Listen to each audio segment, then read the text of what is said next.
Olá, pessoal, tudo certo? Reta final do concurso, finalmente chegando então.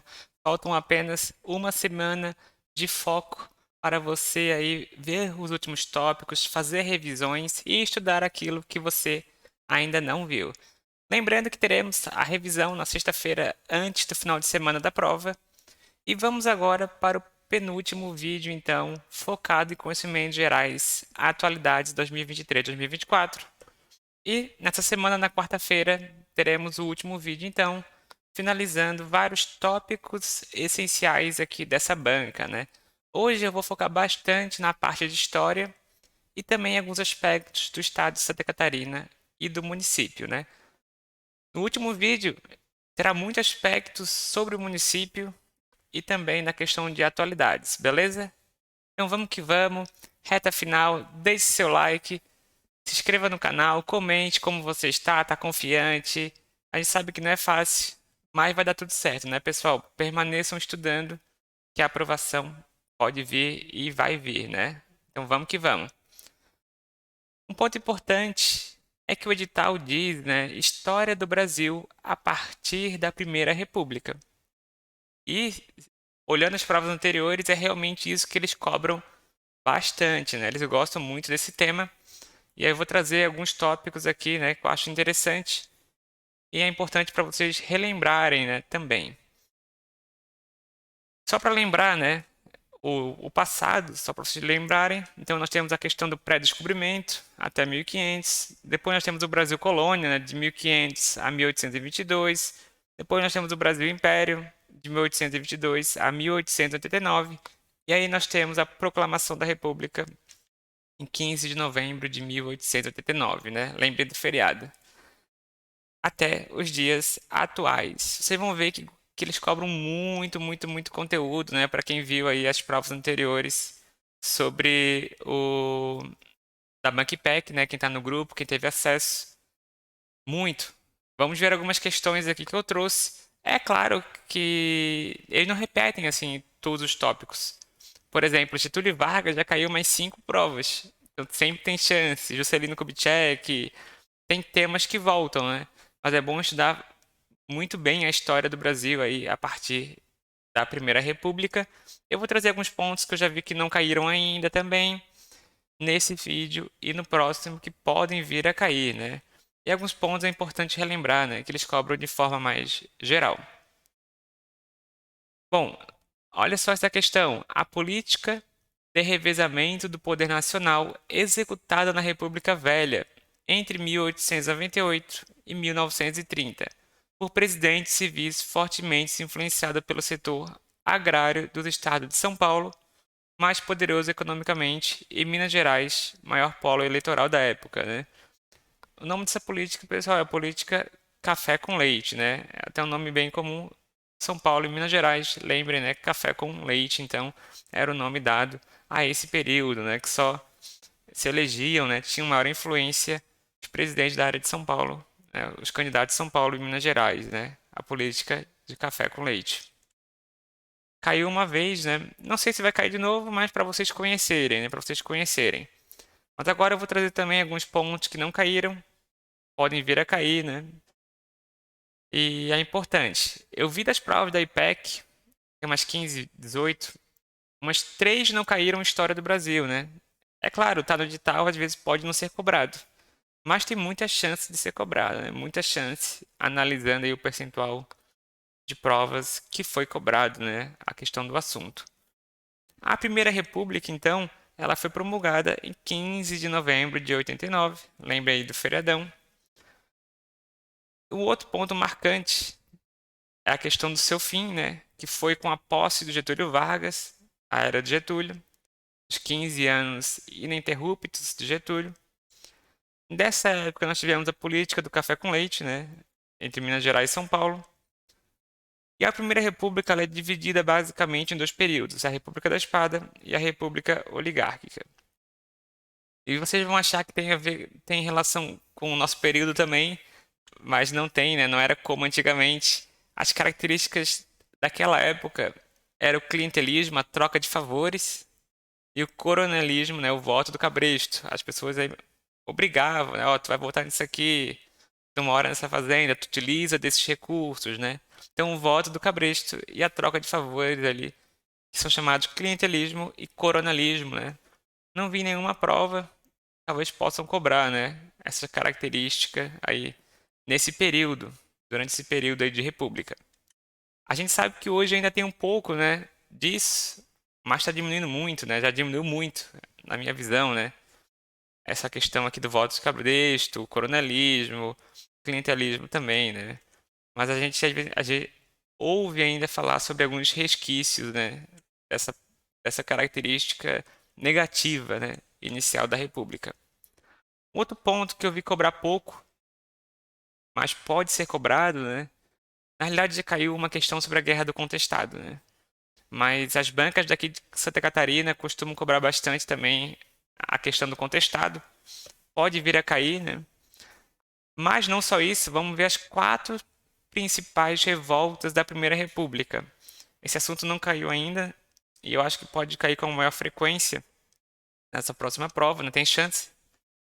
A primeira revolta nós temos a Guerra dos Canudos. Então anotem aí Canudos, que aconteceu no sertão da Bahia entre 1896 e 1897 e colocou o exército brasileiro contra os habitantes, né, de um arraial chamado Belo Monte. E essa revolta era liderada por Antônio Conselheiro, então anotem aí. Guerra de Canudos, lembrem do nome Antônio Conselheiro. Canudos, Conselheiro, né? Canudos, Conselheiro, Antônio Conselheiro, que se instalou na região de 1893. E aí, basicamente, era questão de protesto contra impostos, e esse era o ponto principal, né? Inicial que originou a Guerra dos Canudos. Na quarta expedição, então no quarto envio de tropas, foi exterminado, né? Foi exterminado todo, toda a questão da revolta da população. Basicamente queimaram e explodiram todo o arraial, né? Então esse foi o fim da revolta dos Canudos. Em Santa Catarina, por isso que é mais comum ser cobrado nas provas daqui, nós tivemos a Guerra do Contestado, que era basicamente uma disputa entre Santa Catarina e Paraná em relação aos territórios, né? Aos territórios que passavam a questão da ferrovia Madeireira Mamoré, né? Então, foi basicamente também, né, mais uma questão de sertanejos pobres, uma discussão em torno de um líder, né? Que esse líder era o José Maria, o José Maria. E no final, nós tivemos aqui também a morte, né, de vários e vários sertanejos que moravam nessa região de forma violenta. Finalizou em 1916. E depois desse conflito, é claro, né, com a morte de vários moradores da região, né, moradores aí sertanejos, tivemos aí a assinatura de um acordo entre os paranaenses e catarinenses sobre a questão da fronteira, né? E nesse território nós tivemos cidades como Mafra, então eram territórios que estavam sendo aí discutidos, né? Territórios que estavam sendo discutidos entre os dois estados. Então, Guerra do Contestado, 1912 a 1916, principal líder José Maria. Pode vir, né? Pode vir a cair. Depois nós temos a outra revolta, que é a revolta da vacina, né? Não tem nada a ver com a vacina do Covid, tá, pessoal? Ela aconteceu na Primeira República e foi do período de 10 de novembro a 16 de novembro de 1904, no Rio, né? No Rio de Janeiro. Foi uma questão, né, por uma basicamente campanha obrigatória, compulsória, proposta aí por um sanitarista, o sanitarista Oswaldo Cruz. E a ideia, né, era passar a exigir, né, a compulsoriedade da vacina para a questão de matrícula, para a questão aí de acesso ao serviço público. E isso gerou uma revolta, tá? Mas gerou uma revolta e aconteceu aí, né, inicialmente no dia 10. Foram basicamente 30 pessoas mortas e no final nós tivemos aí a facultividade, né? Então tornou-se facultativa novamente naquela época a questão da cobrança da vacina. Todas elas têm motivos diferentes, né? As duas iniciais com a questão social, territorial, essa terceira relacionada à vacina, e essa última, a revolta da Chibata também, que é muito famosa, né? Ela aconteceu aí em relação à forma como era tratado os marinheiros negros, né? A organização, e eles tomaram, né? Tomaram 4 navios durante esse período, então, com uma revolta em relação à forma e o tratamento como que era dado a eles, né? E basicamente, o que que aconteceu? Vários foram dispensados, presos, torturados e enviados para a Ilha das Cobras, e outros foram enviados para trabalhar em seringais, né, na Amazônia. Essa foi a resolução básica aqui do conflito, depois que eles tomaram os 4 navios.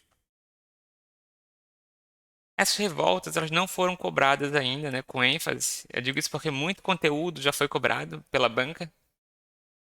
Até, por exemplo, sobre a República da Espada, que há as duas divisões, foi cobrado sobre o contestado também, de uma forma mais simples. Tudo isso pode ser cobrado, né? O que não foi ainda. Ah, vou estudar só por provas anteriores? Sim, eu acho interessante para você conhecer. Mas você tem que estudar um pouco além também, outros conteúdos que não estão somente na prova, para poder captar também e encontrar assuntos que a banca não cobrou, né?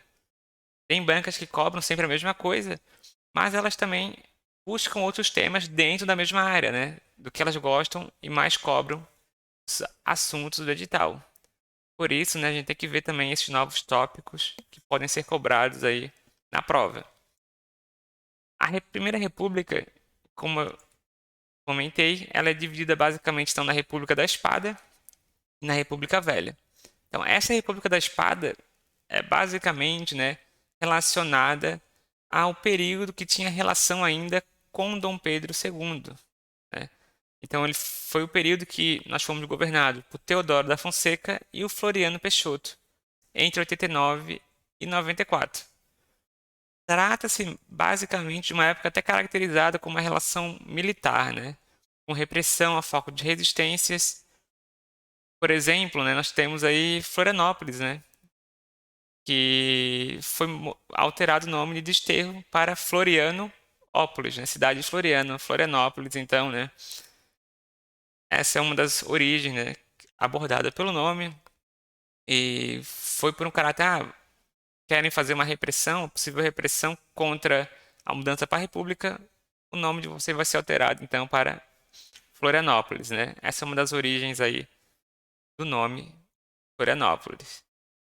E depois tivemos a época da República Velha, então, né?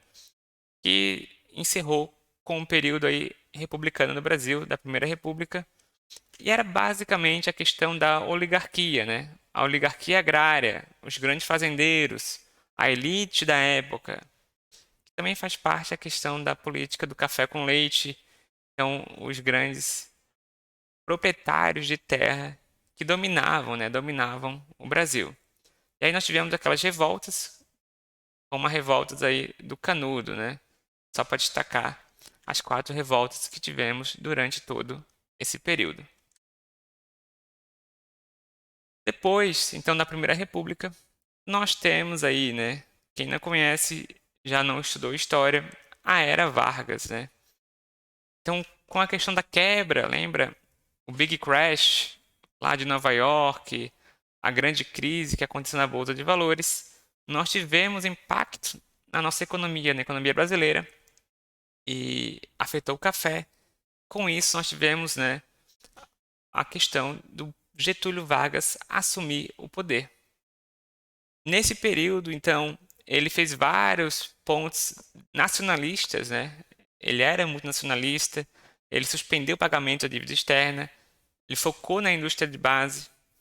Em 1932, ele criou o novo Código Eleitoral, instituiu o voto secreto, deu direito às mulheres, direitos políticos, né? Criou também, né, e fortaleceu a questão dos direitos trabalhistas. Em 1934, ele criou a jornada de trabalho de 8 horas diária, tornou obrigatória a carteira profissional. Eu estou falando muito aqui da era Vargas, porque a banca gosta, tá? Tem 3, 4 questões da banca focada na época de Getúlio Vargas.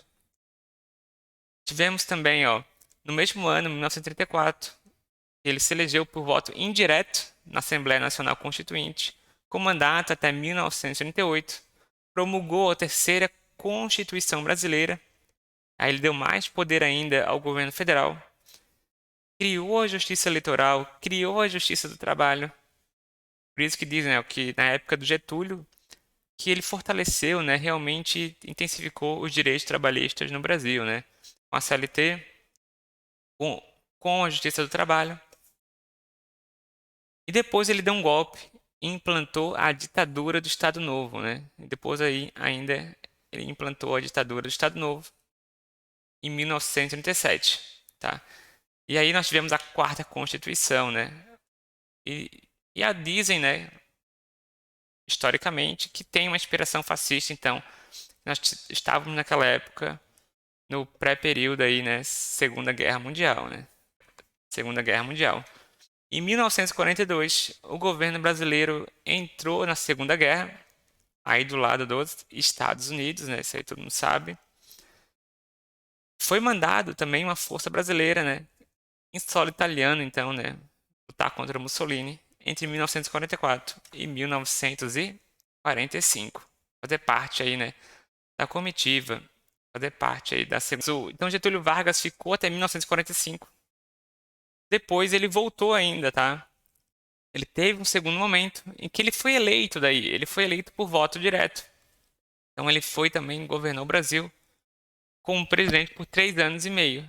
E ele acabou se suicidando, tá? Em 1954. 1954.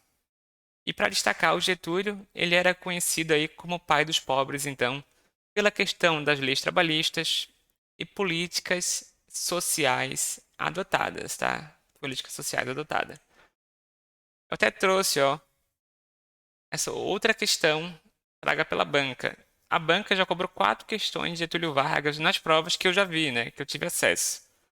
Então, na madrugada de 5 de agosto de 1954, ele comenta sobre um atentado, ó, contra Carlos Lacerda, ex-deputado federal da UDN. Diante deste fato, o então presidente brasileiro foi pressionado pela imprensa e por militares a renunciar, ou ao menos licenciar-se da presidência. E o que aconteceu? Ele, né, aí é que diz que teve um suicídio. De quem é o suicídio? Getúlio Vargas, então, né? Uma história conhecida, mas só para relembrar, né? Só para relembrar. Então, dei uma última relida, né, nessa questão do Vargas. Pode ser cobrado, né? Ele é um dos queridinhos da banca em termos de história do Brasil. Até porque ele governou basicamente 15 anos, depois de mais 3 anos e meio, né? Depois do fim de Vargas, então, do Estado Novo, nós tivemos um período democrático, isso, né? Com o fim também da Segunda Guerra Mundial, com o fim do Estado Novo de Getúlio Vargas, nós tivemos então nosso período de democracia, né? A volta de soldados ao Brasil da Segunda Guerra deu entusiasmo popular, deu essa questão de democratização de novo do Brasil, e o Vargas renunciou em outubro. Ele renunciou em outubro. E o general Eurico Gaspar Dutra, ex-ministro de guerra de Vargas, venceu a eleição. Então ainda tivemos aí um governo tecnicamente militar, né, de um general, que venceu as eleições e tomou posse em 1946. Ele fez uma nova Assembleia Constituinte. Em setembro, Dutra promulgou a quinta Constituição Brasileira de um caráter mais democrático, trazendo de volta as garantias individuais, independência entre os poderes.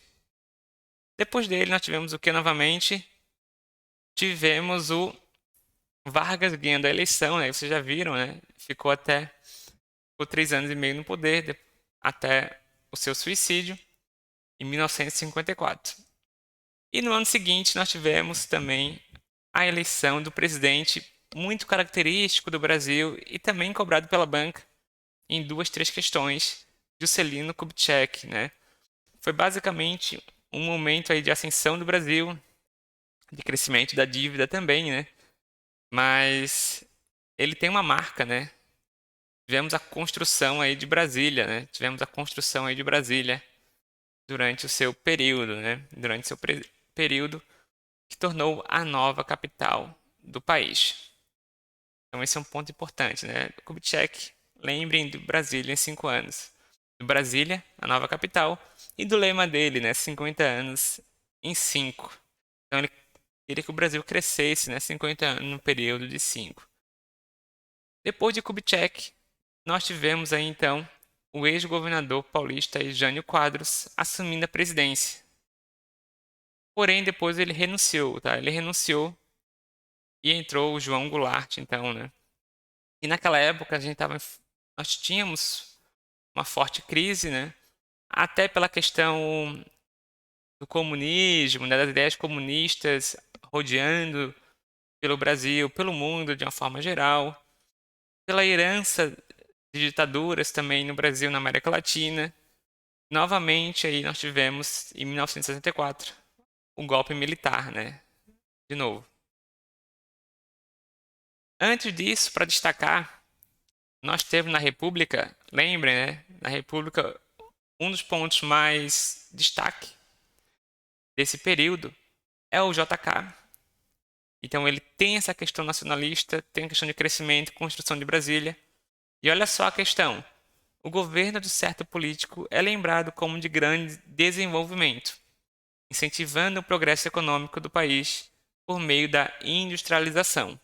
Ao assumir sua candidatura, ele se comprometeu a trazer o desenvolvimento de forma absoluta para o Brasil, realizando 50 anos de progresso em apenas 5 anos de governo, o famoso 50 em 5. Então ele trouxe várias indústrias de automóveis, como a Volkswagen. Quem foi esse político? 50 anos em 5, lembre sempre, né, de Juscelino Kubitschek, o JK. Ele trouxe, né, muitas montadoras de fora, teve um crescimento aí de investimento público e privado, né, com a industrialização de uma forma geral. Olha essa outra questão top. Pela aliança PSD-PTB, Juscelino foi eleito presidente. 36% dos votos válidos, a menor votação de todos os presidentes eleitos de 45 a 60. Sobre o seu governo, é errado afirmar. Olha só, abriu rodovias transregionais que uniram todas as regiões do Brasil, antes sem ligação entre elas. Isso aqui é verdadeiro. Ele fez isso, né? Não é à toa que ele construiu Brasília, ele preocupou em ligar o Brasil, né? Em fazer um crescimento de forma ampla. Então isso aqui é verdadeiro. Promoveu a implantação da indústria automobilística com a vinda de fábricas do Brasil. Sim, ele trouxe empresas de fora.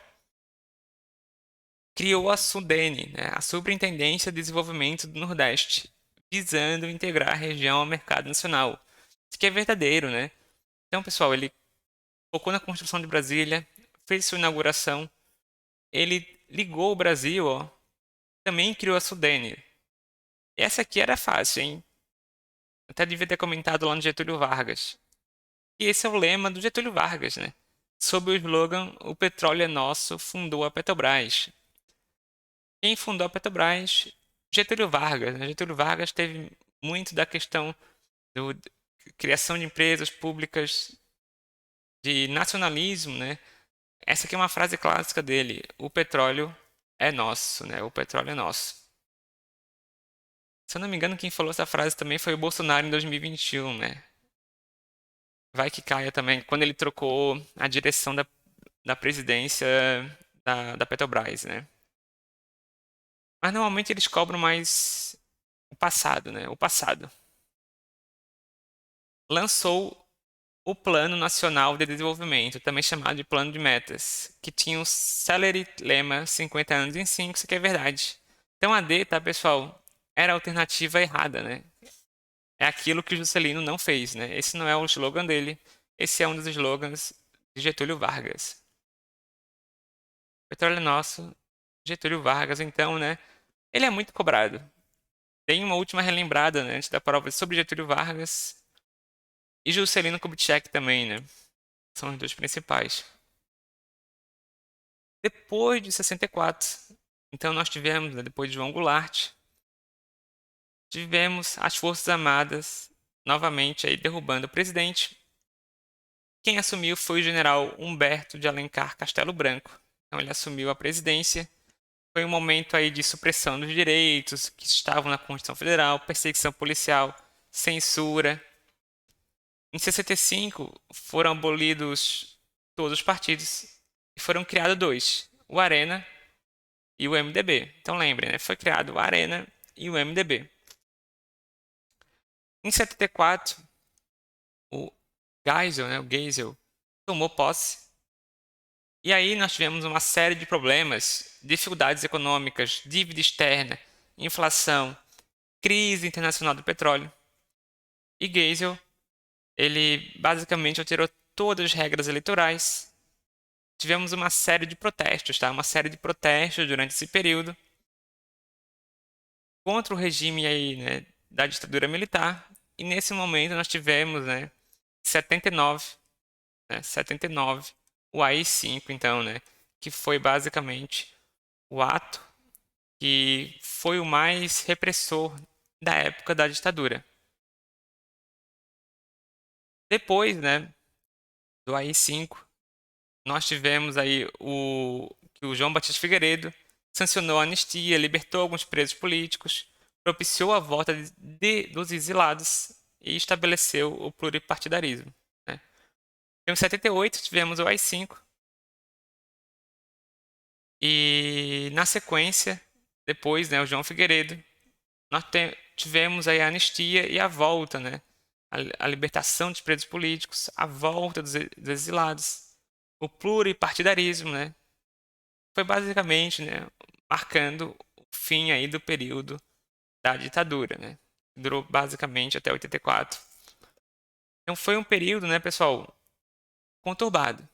Sobre a ditadura militar, nós temos uma ou outra questões, né, focado na questão do milagre econômico, focado na questão dos pontos principais dos presidentes, tá? Durante essa época, que a gente vai ver, né? O AI-5 também, nós vamos ver toda essa questão no próximo vídeo também. Então, o AI-5, ele foi encerrado, tá? Encerrado, basicamente, em 78. E em 79, com o João Figueiredo, já começou a volta, né? Dos aspectos da democracia, por uma certa pressão. Em 83 e 84, nós tivemos as famosas aí, então, manifestações por eleições diretas, as diretas já, e em abril de 84, a emenda constitucional da eleição direta recebeu 298 votos, mas não foi aprovada ainda. Alguns pontos que nós temos que gravar, né? Ó, em relação ao Médici, tá? Ao Médici foi um dos pontos principais aí cobrados pela banca. Basicamente, nós temos durante o período dele o anos negros da ditadura, que foi os anos subsequentes ao AI-5, né? O AI-5, então, ele foi finalizado em 1978, mas em 1973, então, né, nós temos aí toda a questão do governo Médici, dos anos negros, e é um período marcado pela frase, né, Brasil, ame ou deixe-o, ame ou deixe-o, né? Então a repressão, não estás feliz aqui? Então vai embora, né? Ame-o ou deixe-o. Então foi um dos períodos também marcado por esses pontos. Tivemos o tricampeonato mundial durante essa época, né? Tivemos aí a crise do petróleo, que também afetou o governo de Médici. E olha só essa questão que caiu. No período da ditadura, qual presidente do Brasil adotou campanhas publicitárias ufanistas, né? Como Brasil, ame ou deixo, ou ninguém mais segura esse país. Foi Médici, tá, pessoal? Foi Médici. Então pode ser cobrado, né? Pode ser cobrado na prova. Não acredito que vai se repetir, né? Mas pode cair. Até porque, de novo, ó, na sequência foi cobrada uma outra questão durante esse período. Pois o Médici, nós tivemos toda a questão aqui, ó, do período dele ser considerado também um dos períodos que o milagre econômico aconteceu, né? Então, olha só, o milagre econômico ele foi um momento de desenvolvimento e de um crescimento absurdo do país, mas é claro também que tem um custo, né? Tem um custo para esse crescimento. A gente viu que teve uma crise de petróleo, né? Teve momentos de crescimento, mas aí começou a declinar. O que que aconteceu, né? Algumas razões para esse milagre econômico. O plano de JK, a questão que Juscelino Kubitschek ele foi um marco, né? De ligação do Brasil, mudança da questão política administrativa e essa progressão, né? De trazer as empresas de fora para cá. Isso auxiliou, né? Esse fato do JK auxiliou o crescimento do Brasil. E durante esse período nós tivemos muitas obras que realmente marcam o Brasil, como a usina hidrelétrica Itaipu. Isso que é interessante, né? Isso aqui eu não vi cobrar, né? Sobre a usina hidrelétrica Itaipu, então, ela foi construída aqui durante esse período. É uma marca, né, da política nacional brasileira. E olha só como foi cobrado, também pela banca. Pode-se definir a ditadura militar como sendo o período da política brasileira em que os militares governaram o Brasil. Esta época vai de 64 a 85. Caracterizou-se pela falta de democracia, supressão dos direitos constitucionais, censura, perseguição política e repressão aos que eram contra o regime militar. Mas na era econômica, de 69 a 73, o PIB cresceu 12% ao ano, então, que foi durante o governo Médici, até 73, né? Depois nós tivemos aí a crise do petróleo que afetou, né, o governo. Nesse período nós tivemos o quê? Muito investimento interno em empréstimos do exterior. O Brasil, né, avançou, estruturou uma base de infraestrutura. E isso gerou emprego, né? Toda essa questão de crescimento e empregos é o que nós chamamos de plano, né, milagre econômico brasileiro. O plano de metas não, né? O plano de metas foi feito, por exemplo, por JK, não é esse período, nem o plano SALT, não é o Movimento para Frente Brasil, é o milagre econômico. Só para a gente ver, né, destacar, tecnicamente tem pontos positivos para esse milagre, né? Teve esse crescimento, aumento da arrecadação, poder de compra. A inflação caiu nesse período, né? Porém, também tem reflexos do que auxiliou esse crescimento, né? Teve aumento da dívida externa, que prejudicou os anos seguintes, né? Eu já vi pessoas defendendo que foi o melhor período do Brasil, né? Mas tu tem que analisar, né? Não adianta tu crescer, mas tu prejudicar 3 gerações futuras com dívidas, né? Então isso causou a inflação nos anos seguintes, nas décadas seguintes. Aumentou a concentração da renda em uma elite, aumenta a intervenção econômica do Estado através de estatais. Nesse período houve o fracasso de grandes obras públicas como a Transamazônica, né? E fora, né, que todo esse crescimento, parte dele a custo de dívidas do Estado, ocorreu durante um período ditatorial e violento, né? Toda a questão do AI-5, então, durante esse momento, que veio a declinar com 1978. E João Figueiredo assumiu no ano seguinte, né, começando a libertar os presos, propiciando a volta dos exilados e lembrando o pluripartidarismo novamente, né? Na sequência, nós temos, então, depois do fim da ditadura militar, né, nós temos a Nova República, né, como é chamado por alguns historiadores. Nesse momento, nós tivemos aí o Tancredo Neves, né? Tancredo Neves vencendo a eleição, né, no colégio eleitoral. Então, ele venceu do Paulo Maluf.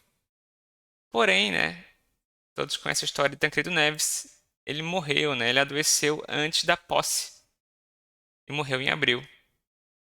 Então, ele adoeceu antes da posse e morreu em abril. Nessa situação, quem assumiu foi o seu vice, o José Sarney. Então, José Sarney assumiu e restabeleceu a eleição direta agora, né? Uma eleição direta. permitindo, né, que todos os partidos concorressem a essa eleição.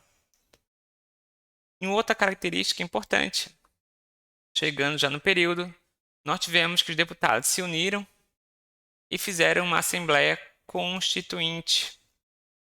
E aí nós temos a nossa famosa Constituição Federal de 88, né? Nossa Constituição Federal atual, então, a CF de 88. Foi promulgada, ampliou os direitos, né? E é vigente até hoje, então, a nossa Constituição Federal. Em 89 nós tivemos, agora sim, né, as eleições diretas, né? As primeiras eleições diretas, então, para candidato. Em 1960, quem é que foi aí o eleito, né, pessoal? Nós temos aí basicamente Fernando Collor, então, né, sendo o primeiro eleito através de eleições diretas, então, Fernando Collor. A sua primeira medida foi o lançamento do Plano Collor, né, para basicamente fazer o Brasil voltar a crescer, né, controlar preços. E a gente sabe a história, em 92 nós tivemos aí basicamente o quê? O escândalo de corrupção do Collor. Escândalo de corrupção de Collor e basicamente o seu impeachment, né? O seu impeachment no ano subsequente. Então, em outubro, sob pressão das grandes manifestações, a Câmara aprovou, né, o processo de impeachment. O Collor ele tinha, né, se exibia demais com Ferraris, com carros, e rapidamente, né, foi descoberto seus esquemas de corrupção. Em dezembro, ele renunciou e teve seus direitos políticos suspensos pelo Senado. E quem assumiu no seu lugar foi Itamar Franco, então, né, tomando posse, o vice, novamente. Em 94, o ministro da Fazenda FHC, que coordenou o Plano Real, fez basicamente toda a estabilização econômica e transformou a nossa moeda para o real, né? Então, o FHC ele não era o presidente, né? O FHC, Fernando Henrique Cardoso, ele era o ministro da Fazenda de Itamar Franco. E ele que coordenou todo o Plano Real, que ocasionou a estabilização do Brasil, né? A inflação despencou e é a moeda que nós usamos até hoje, né? Depois, o FHC, então, Fernando Henrique Cardoso, venceu as eleições, né? No primeiro turno. E tudo isso em relação ao quê? À estabilidade econômica, às reformas constitucionais que ele fez para atrair o investimento do exterior, né? Foi um ponto importante. Tivemos também a privatização da Vale. Então lembre aí, a privatização da Vale foi um dos pontos fortes, marcados aí, né? Pelo período da FHC. Olha a questão número 30. Sobre a nova república no Brasil. É errado afirmar. É o nome do período da história que se seguiu o fim da ditadura. Isso aqui é verdade. Foi marcado por apenas um grande plano econômico, o Plano Real. Isso aqui é verdade. C. Foi caracterizada pela ampla democratização política do Brasil. É verdade. Foi neste período que houve a promulgação da Constituição de 1988. Verídico. E houve um presidente eleito indiretamente, colégio eleitoral, que não tomou posse, então, é verdade. Analisando aqui a questão, a parte mais errada na realidade, né, é porque foi marcada por apenas um grande plano econômico. Tecnicamente, né, nós temos mais de um plano econômico feito, né?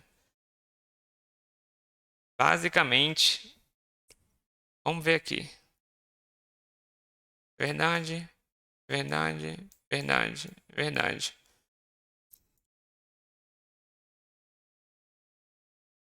Essa aqui é a mais errada, né?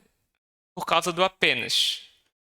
Na minha concepção, né, tivemos, tivemos apenas um grande plano, né? E deu certo. Mas é claro que houveram outras tentativas, tá, pessoal? Nós tivemos outras tentativas durante esse período. de planos econômicos, de controle inflacionário. Então, podemos dizer que não foi apenas um, né? Foi marcado por apenas um grande plano econômico. Não, tivemos outros grandes planos econômicos antes do real, né? Em 92. Então, podemos dizer que houve mais de um. Então, essa questão é errada, né? Essa questão é a errada. Eu não tinha lido essa questão previamente, né? É o nome do período que se seguiu o final da ditadura militar, sim, né? Então, depois de 85, tivemos aí a nova república. Nós tivemos a eleição indireta, indireta via colégio eleitoral. E, infelizmente, ele faleceu e não tomou posse. Não está correto. Tivemos a promulgação da CF. Está correto. E foi a democratização brasileira. Foi. Então a B está errada pela palavra apenas, né? Está errada pela palavra apenas. O concurso é assim, né? Nós temos que ler muito bem e analisar qual a questão que está errada ou está certa, né? Dependendo da pergunta. E é a mais correta, né? Às vezes tu pode ficar em dúvida. Bom, parece que as duas são de verdade, mas qual que realmente é aquela mais correta, né? Que no contexto da questão parece ser a mais sensata. E normalmente palavras como apenas, somente, exceção, podem confundir, né? Pode deixar uma questão errada, né? Ou pode dar um tom com que faça, né, que essa questão seja realmente a mais errada, né? Foi marcado por apenas um grande plano econômico. Na minha visão, por exemplo, um grande plano econômico somente foi o real. Mas nós tivemos outros planos econômicos de tentativas anteriores aí à política do ministro da Fazenda da FHC. Então essa é a alternativa errada. Olha essa outra questão também da BanQPEC. A gestão de um certo presidente da República do Brasil foi marcada por uma série de escândalos e suspeitas de corrupção. A gente até já sabe quem é, né? As denúncias ganharam força em abril de 92, né? Quando o irmão do presidente revelou a existência de um esquema de tráfico e influência e irregularidades financeiras, organizado por Paulo César Faria, o ex-tesoureiro de campanha. Em mil... Esse aqui é importante, né? Não tinha comentado, né? Esse movimento. Em setembro de 92, estudantes universitários vestidos e pintados com as cores da bandeira do Brasil, chamado Caras Pintadas, né? Foram protestar e pedir o impeachment do presidente. Quem foi? Fernando Collor de Mello, né? Fernando Collor de Mello, o presidente que sofreu impeachment. Olha essas questões mais atuais sobre o governo de Luiz Inácio Lula da Silva de 2003 a 2011. É errado afirmar. Faça a leitura.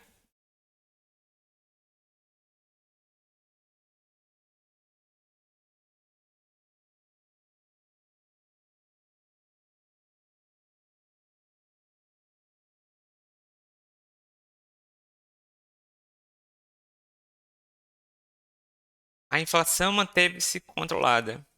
Sim, né, durante esse período se manteve controlada. Houve uma estabilidade econômica. Houve um incremento na geração de empregos. Sim, né? Para mim foi até reflexo do Plano Real da FHC. Foi feita uma nova Constituição. Errado, né, pessoal? A última Constituição foi de 88, então ali nós destacamos, né? E o número de pessoas contratadas com carteira assinada cresceu. Isso foi verdade, né? Foi verdade. Cresceu. Questão 25. Em janeiro de 85, foi eleito presidente do Brasil pelo voto indireto. Então a gente viu, né? Por um colégio eleitoral. Quem que foi eleito, então? Tancredo Neves. Infelizmente, ele faleceu. Quem que assumiu foi José Sarney, né, pessoal? Seu vice, José Sarney. Ele não foi derrotado, ele era o vice, né? Ele era o vice. Então vamos estudar, né? Vamos focar que esses períodos são importantes. Esses últimos períodos aqui da história do nosso Brasil, tá? Então anotem aí, então, ó, novamente. Fim da ditadura, 84. Último governo, então nós tivemos aí, né, o João Batista Figueiredo, tá? O João Batista Figueiredo, 1984. tivemos as eleições, tá? As eleições tentaram fazer direto, mas não teve votação e foi né, uma eleição de voto indireto pelo colégio eleitoral, tá? Quem venceu? Tancredo Neves. Infelizmente ele faleceu. Quem assumiu foi José Sarney, né? Então José Sarney assumiu. Durante esse período nós tivemos o quê? Tivemos também a questão da elaboração da CF de 88, né? Em 89 tivemos as primeiras eleições diretas. Quem venceu? O FHC. O FHC venceu, porém ele sofreu o impeachment. Quem assumiu? Itamar Franco. Itamar Franco, durante esse momento, convocou, né, chamou o FHC, o Fernando Henrique Cardoso, como ministro da Fazenda, tivemos o Plano Real. Então, deixe tudo anotado isso. Depois, o FHC se candidatou à presidência, ganhou, né, e foi reeleito. Depois do FHC, nós temos quem? O Lula, então, de 2013 a 2011, também durante 2 mandatos. Depois tivemos a Dilma, 2 mandatos. A Dilma sofreu o impeachment. Quem assumiu depois da Dilma? O Temer, seu vice, né? Então lembrem, importante. Então Michel Temer assumiu, acho que talvez já possa cair, né? É um pouco mais antigo. E depois tivemos o governo Jair Messias Bolsonaro. Ó, interessante que aqui já caiu a época da Dilma. Talvez possa cair o Michel Temer, né? O impeachment da Dilma. Eu até vou fazer, né? Vou colocar isso no próximo vídeo de atualidades. Mais alguns pontos importantes. No dia 12 de maio de 2016, o Senado decidiu, por 55 votos a 22, abrir o processo de impeachment contra a presidente do Brasil. O crime de responsabilidade fiscal foram as pedaladas, né? Quem ocupava o cargo? Dilma Rousseff, né? Essa é mais atual, é mais fácil para o pessoal, né?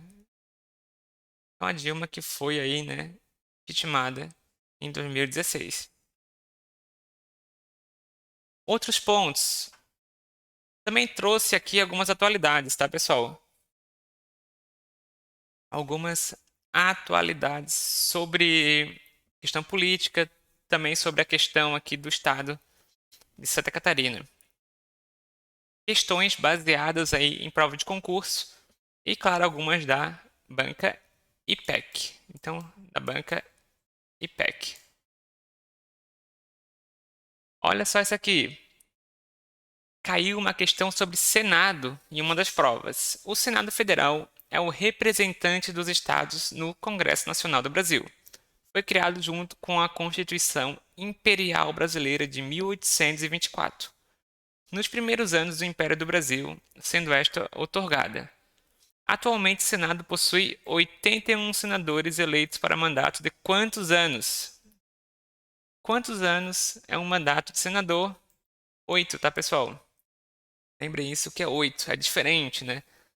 Cada estado tem direito a 3 senadores e o mandato deles é de 8 anos. A cada 4 anos, nós temos, né, que é basicamente renovado um senador ou dois, né? Então, por exemplo, se em 2022 o teu estado renovou um senador, votou apenas, né? Foi escolhido apenas um senador, daqui a 4 anos será renovado dois.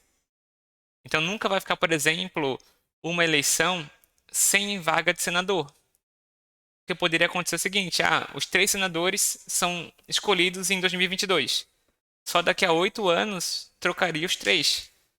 Mas para sempre ter eleição de senador, então a cada 4 anos muda um, e depois no outro ano, daqui a 4 anos, muda dois, né? Então muda dois, um, dois, um, dois, um, dependendo, né, do estado. Entenderam? Então a renovação da representação se dá, olha só, a cada 4 anos, alternadamente por 1 e 2 terços. Cada senador é eleito com 2 suplentes. Mandato de 8 anos, tá bom? Eu vi que teve uma prova do Paraná que eles cobraram, né, qual era o candidato mais votado. Em Santa Catarina, foi eleito em 2022 o Jorge Seife, então, pelo PL, tá? Com 1.484 votos. 1.484.000 votos, aproximadamente. Em Santa Catarina, os 3 senadores são Esperidião Amin, Ivete da Silveira e Jorge Seif. Na Câmara de Deputados, então, né, o Senado é composto por 81 senadores. Tá? Eu não coloquei aqui, mas o Senado ele é composto por 81 senadores, 3 de cada estado. Ah, tá aqui ó, também. A Câmara é composta por 513 deputados. E a Câmara ela se renova há 4 anos. O número de deputado federal por estado depende do quê? Da população, né? Da população. Então ele depende muito da população. Isso, por exemplo, é uma crítica que o pessoal faz, né? Por exemplo, os estados do Sul sempre vão ter apenas 9 senadores. Então, para eles votar algo para eles, né, que, por exemplo, facilite para eles, é muito difícil, né? São 9 senadores do Sul para o restante, né? Então, eu dou isso uma perspectiva aqui como catarinense, né? Enquanto, por exemplo, regiões maiores têm muito mais senadores se eles se juntarem, né? Então, eles têm um poder muito mais forte em termos de situações favoráveis ao próprio Estado. Já em questão de populacional, o número de deputados é pelo tamanho da população, né? Quanto maior a população do estado, maior vai ser a proporção, né, em relação ao total, né? Aí vai depender da proporção em relação ao total de população do Brasil, né? Curiosidade, vai que caia, o deputado federal, a deputada mais votada é a Carolina Detone, a Carol Detone, então, do PL, 227 mil, né? O maior partido com representantes foi o PL na Câmara de Deputados e o segundo, o MDB. Ah, fugindo um pouco da política, eu trouxe essa questão aqui novamente, só para vocês relembrarem, né? Eu vi que caiu em outra prova da IPEC. Nós temos, só para relembrar, a guerra da Ucrânia. A guerra da Ucrânia, ela teve aí como basicamente estopim a questão da disputa de Estado, né? Da disputa de território. Em 2021, a Rússia ela já estava reforçando a presença militar em volta da Ucrânia, então já era algo planejado, né? Um treinamento em Belarus, um dos, um dos países que tecnicamente é parceiro da Rússia, né? E em 24 de fevereiro a gente teve um bombardeio a Kiev, a capital da Ucrânia. Em dezembro também nós tivemos, né, que o Vladimir Putin apresentou à OTAN uma série de exigências lá em 2021, né, contra a expansão da OTAN. E depois, né, antes de invadir a Ucrânia, Putin, né, declarou pela Rússia mesmo que Donetsk e Luhansk, regiões aqui, ó, pessoal, da Ucrânia, seriam proclamadas repúblicas, né, estados separados da Ucrânia. Então esse foi o motivo, né? Tem uma série de disputas que envolvem aí, né, a Rússia versus a OTAN, né? Isso que é importante destacar. Olha essa questão que caiu. Assinale a alternativa preenchendo a lacuna. A tan, tan, tan, anunciou no domingo 11 de junho a reconquista de 3 vilarejos na região de Donetsk, fortemente ocupada pela Rússia. Estas foram as primeiras conquistas territoriais da contra-ofensiva do país. Quem que é o país? A Ucrânia, né, pessoal? A Ucrânia. Questão tranquila. Voltando agora mais ao contexto de Santa Catarina. Sei que tá pesado, qualquer coisa, pausa o vídeo, mas vamos que vamos para mais aí continuidade, tá? Nosso canal, deixa eu ver quanto falta. Tá acabando, tá acabando. No contexto catarinense, que pode cair, né, uma ou outra questão focada na nossa área, na nossa região. É comum, né? Uma de história do Brasil e uma sobre o nosso estado. Provavelmente vai cair. Eu trouxe algumas questões aí de concursos que caíram em 2023 e 2022 que ocasionalmente caem assuntos similares em outras bancas, né? E pode cair na IPEC de outra forma, mas com o mesmo sentido. Por exemplo, olha essa aqui. São tipos de vegetação encontrados. Então, o que é encontrado em Santa Catarina? Mangue? Sim, tá, pessoal? O mangue é encontrado aqui. É característico do nosso litoral. E quem conhece aqui Santa Catarina sabe, nós temos muitas regiões com mangues. A gente sabe, por exemplo, que o Iguatemi, né? Que hoje não é mais Iguatemi, era uma região de mangue, né? Lembrem disso aqui em Floripa, né? Nós temos muitas áreas que eram mangues e praias que antigamente eram mangue e hoje estão com basicamente tudo em construção, né? Várias casas por cima. Então a nossa região, o nosso litoral tem uma forte região de mangues. Restinga também, que é uma característica da planície costeira. Dunas também. E a Mata Atlântica também, que é um dos nossos principais aí, né, biomas, nossos principais pontos de Santa Catarina, né? Então todos eles AD são vegetações encontradas em Santa Catarina. São encontradas sim, tá? Olha essa outra. O estado de Santa Catarina localiza-se no centro geográfico das regiões de maior desempenho econômico do país e apresenta-se uma posição estratégica no Mercosul. Assinale a alternativa que indica o país que faz fronteira com o estado. Aqui eu trouxe até o mapa, né? Mas essa é fácil, né? Argentina, Bolívia, Chile e Paraguai. A resposta é Argentina, né? Então, no oeste catarinense, aqui, ó, nós temos fronteira com quem? Com a Argentina.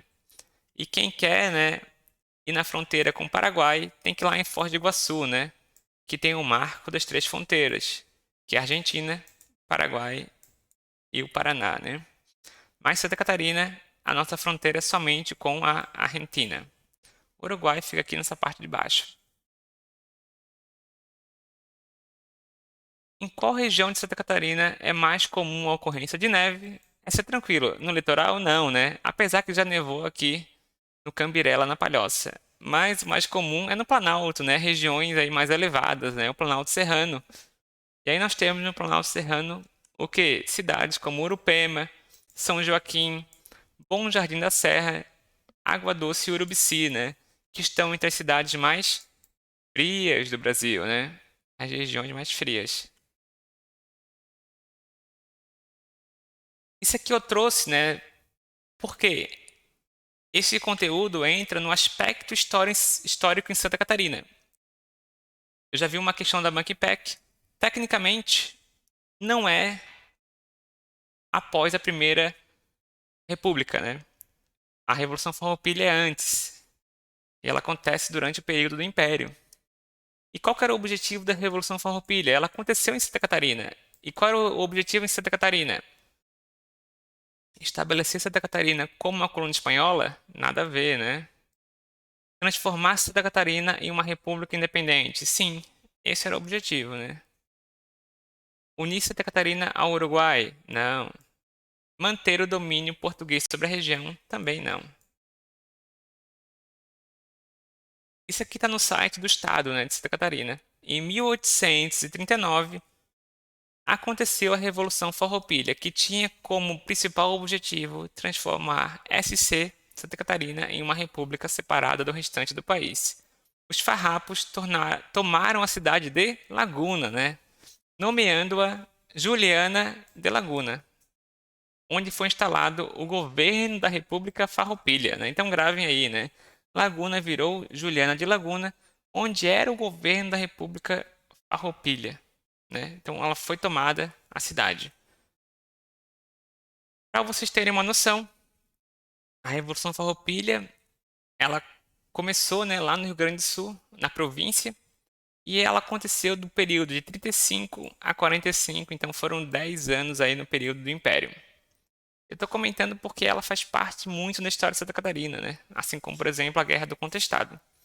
Então pode vir a ser cobrado em aspecto histórico. Inicialmente, as reivindicações eram na deposição do presidente da província, né, de quem comandava a província, e na possibilidade de escolher os presidentes, né? Bom, e esse período então aconteceu, depois foi uma questão de liberdade, de independência. Nós tivemos aí o período em que foi conquistada a Laguna e foi realmente proclamada a República, né? Onde proclamaram a efêmera República Catarinense Livre e Independente, mais conhecida como República de Juliana. República Juliana. Legal? Lembrem que isso pode ser cobrado, né? Faz parte da nossa história, do nosso estado. Nós temos alguns personagens bem famosos, né? Anita Ribeiro e Giuseppe Garibaldi e Tito Livio Sambacari, da Revolução Farroupilha. Depois de alguns anos de combate, nós tivemos aí, né, o apaziguamento, tecnicamente, depois de muitas guerras, né, uma paz e uma reintegração ao território brasileiro, né, com a assinatura da Paz de Ponte Verde, né, a Paz de Ponte Verde. Para finalizar, outras curiosidades. Santa Catarina, nós somos chamados de catarinense ou barrigas verdes, né, ou barrigas verdes. O litoral catarinense também recebeu muita leva de açorianos, claro, e o Vale de Itajaí de alemães e o oeste, né, de italianos, também o sul também, né? Na realidade, os alemães e os italianos foram para muitas regiões, né? Muitas regiões. Mas, por exemplo, o Vale do Itajaí, predominantemente alemães, né? Tanto o Rio Grande do Sul e Santa Catarina foram os estados que mais receberam os imigrantes de origem alemã. E os primeiros que fundaram e chegaram, tá? Foi o município de São Pedro de Alcântara, então, né? Que é onde também parte da minha família é descendente, né? O lado materno, né? Então, primeira colônia, né?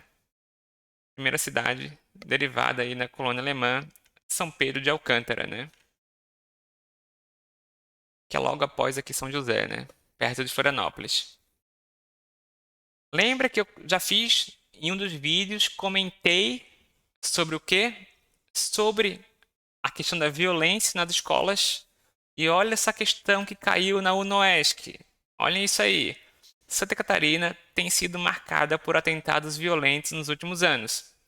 Em abril de 2023, um homem invadiu uma creche e matou 4 crianças. E em maio de 2021, uma creche foi invadida e o agressor matou 5 pessoas, entre elas crianças. Sobre a afirmativa, assinale a alternativa que apresenta, respectivamente, o nome das cidades. Em 2023, aonde que aconteceu, pessoal? Blumenau, né? Em 2021, em Saudades. Então, infelizmente, né, é uma atualidade triste, mas nós precisamos saber, né, desses acontecimentos. Em 2023, tivemos aí na creche de Blumenau, e 2021 aconteceu na creche de Saudades, aqui em Santa Catarina, né, infelizmente. É uma atualidade que nós precisamos saber. Uma outra questão de concurso, olha só. Qual a cidade catarinense que foi fundada por imigrantes austríacos e remete a uma vila dos Vales Alpes? Isso aqui tu consegue saber, né? Só relembrando. Então, Florianópolis tem muita questão açoriana, né? Blumenau, alemã. Joinville também, toda a questão alemã. Só sobrou 13 Itilhas, né? 13 Itilhas é a cidade fundada por imigrantes austríacos. Isso mesmo, ó. Ela foi fundada por imigrantes da região de Tirol austríacos, que fugiram de uma grave crise no período entre guerras, né? Então, no período entre guerras, o ministro da Agricultura da Áustria, Andreas Thaler, trouxe o primeiro grupo de 82 famílias imigrantes. A colônia recebeu o nome de Dreiserlinde, 13 Tilhas, em homenagem ao poeta Wilhelm Weber, que enaltecia a árvore em suas obras. Legal, né, pessoal? Interessante.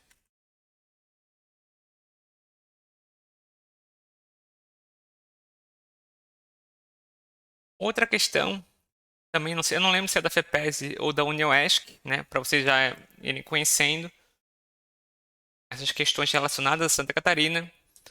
Qual aspecto arquitetônico é característico do Vale do Itajaí e do Norte de Santa Catarina? Essa é fácil, eu já falei antes, né? Blumenau e Joinville são focadas em alemães, né? Forte imigração alemã. É claro que a resposta é arquitetura em estilo em Chaimel, né? Quem já visitou a região conhece. Não é focado em casarões portugueses nem em construções italianas, né? É esse aqui, ó, estilo em Chaimel. Então, letra B, né? Relacionado à imigração alemã na região. É claro que já tinha os portugueses, mas tu vai conhecer, né? Quem for passar no local conhece aqui o estilo, né, da arquitetura da época e ainda muito presente até hoje. Outra questão, essa aqui é da FEPESE, ó. O nosso estado ele é dividido em 8 regiões. Em que região fica Chapecó? Bem tranquila essa questão. Essa questão, né? No litoral, não, né? Planalto Norte, não. Planalto Serrano, não. Vale do Itajaí, não. É no oeste, né? Bem tranquila. Se cair uma parecida com outra cidade, outra região. A gente já viu bastante aqui, né? Das áreas de Santa Catarina. Bom, por hoje era só, tá? Esse aqui é um vídeo longo. Muita informação, história do Brasil. Informações aí de atualidades, política e um pouco sobre Santa Catarina. Mas é importante, né, que vocês conheçam esses principais pontos. Próximo vídeo eu vou finalizar com mais pontos essenciais da atualidade, da história do Brasil e do município. E na sexta-feira nós teremos aí a nossa revisão no dia 26, beleza? 26 de janeiro, então, uma revisão final de todos os pontos essenciais de atualidades e conhecimentos gerais. Fechou? Qualquer dúvida, fico à disposição. Podem colocar se querem acrescentar mais alguma coisa, se estão com dúvida em algum aspecto aqui da Primeira República, sobre algum aspecto econômico, cultural ou da história de Santa Catarina, fico à disposição. Bora estudar e foco nessa semana final. Bora, povo! Vamos que vamos!